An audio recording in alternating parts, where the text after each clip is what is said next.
Должников с годами меньше не становится. Работы у судебных приставов только прибавляется. Если за первый квартал прошлого года Сосногорским отделением было возбуждено 8 тысяч исполнительных производств, то за этот же период 2022 года их перевалило уже за 11 тысяч. Об этом рассказала начальник отделения судебных приставов по городу Сосногорску Инна Кучумова во время прямой линии, инициированной Сосногорской службой общественной приемной главы Республики Коми. Узнать о том, есть ли долги, просто. Для этого не обязательно ждать ареста на счетах. Специальный сервис есть на сайте ФССП России, и можно зайти, посмотреть по фамилии, имя, отчеству и дате рождения. Даже дата рождения, по-моему, не обязательно.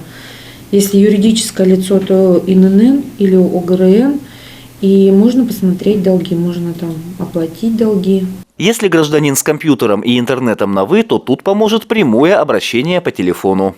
Можно позвонить в отдел судебных приставов по городу Сосногорску 697 17.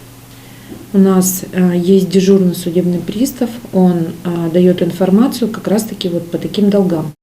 Во время прямой линии задавали вопросы старшему судебному приставу, преимущественно женщины. Елена спросила про имущество, не подлежащее аресту. Инна Кучумова ответила, что перечень имущества, на которое не может быть обращено взыскание по исполнительным документам, изложен в статье 406 Гражданско-процессуального кодекса.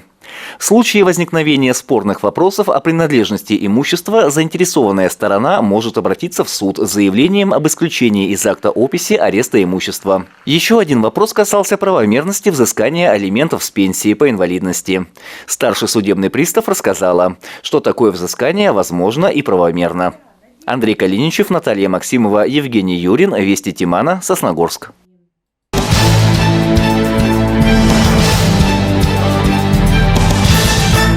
В библиотеке имени Якова Рочева торжественно открыли год культурного наследия народов России. Первым мероприятием стало собрание клуба «Рябинушка», посещают который сосногорцы почтенного возраста. Организован он для полезного досуга жителей нашего города в стенах библиотеки.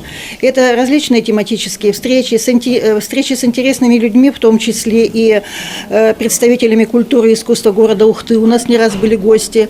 Это творческие коллективы нашего района, поселок Поляна, село Усть-Ухта были у нас в гостях. Так что мы дружим, мы развиваемся, приглашаем к себе в гости. Клуб «Рябинушка» существует уже 6 лет. Собрание, посвященное году культурного наследия, стало первым за двухлетний пандемийный период. Встречу посвятили народному песенному творчеству. Мне интересно то, что новые встречи, общение с людьми, с новыми людьми, которые сюда приходят.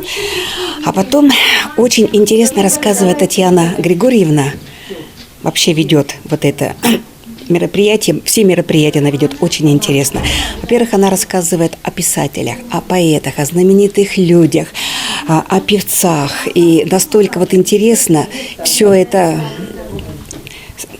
В общем, получается так, что, например, если тема про какого-то композитора или, наоборот, про певца знаменитого, то мы исполняем эти произведения, стараемся исполнять. Потом читаем стихи, когда про поэтов идет разговор. В общем, настолько интересно, мне нравится. Я уже хожу, наверное, год 4-й. На творческой встрече участники клуба исполнили различные народные песни. Свой вклад внесли и гости мероприятия. В их числе ансамбль «Молодая канарейка». Сегодня нас пригласили впервые с ансамблем, потому что так как эта группа старше, они еще были раньше средними. Ранее мы выступали с «Купальницей», с русским народным коллективом. Вот. Сегодня будет у них творческий вечер, посвящен песне народной. Мы подготовили 2 традиционные песни, фольклорные, и 1 уже такая стилизованная формы. Мы очень были бы рады, если нас еще раз пригласили бы в этот клуб. Мероприятия, посвященные культурному наследию народов России, в библиотеке имени Якова Рочева будут проводиться в течение всего года. Встречи рассчитаны как на молодежь, так и на представителей старшего поколения. Андрей Калиничев, Евгений Юрин, Вести Тимана, Сосногорск.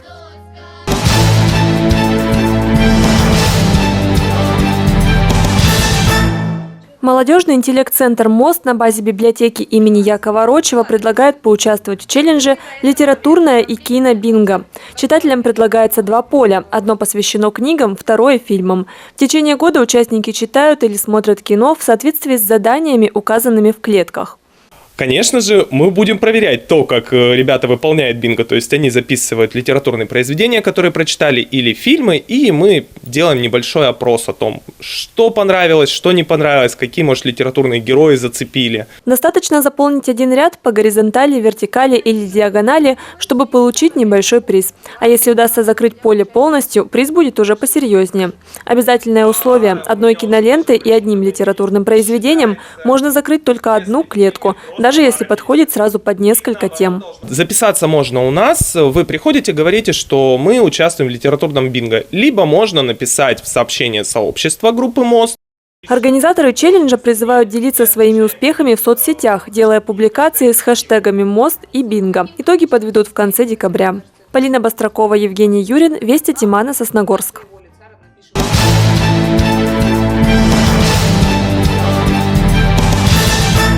В Сосногорске завершился чемпионат Республики Коми по хоккею среди мужчин старше 40 лет. Участие в соревнованиях приняли хозяева площадки, а также команды из Ухты, Инты и Усинска. Мы с этого сезона решили проводить соревнования по любителям 18+, и 40+. 18+ мы сейчас провели уже в Сыктывкаре, это было в марте, в начале марта.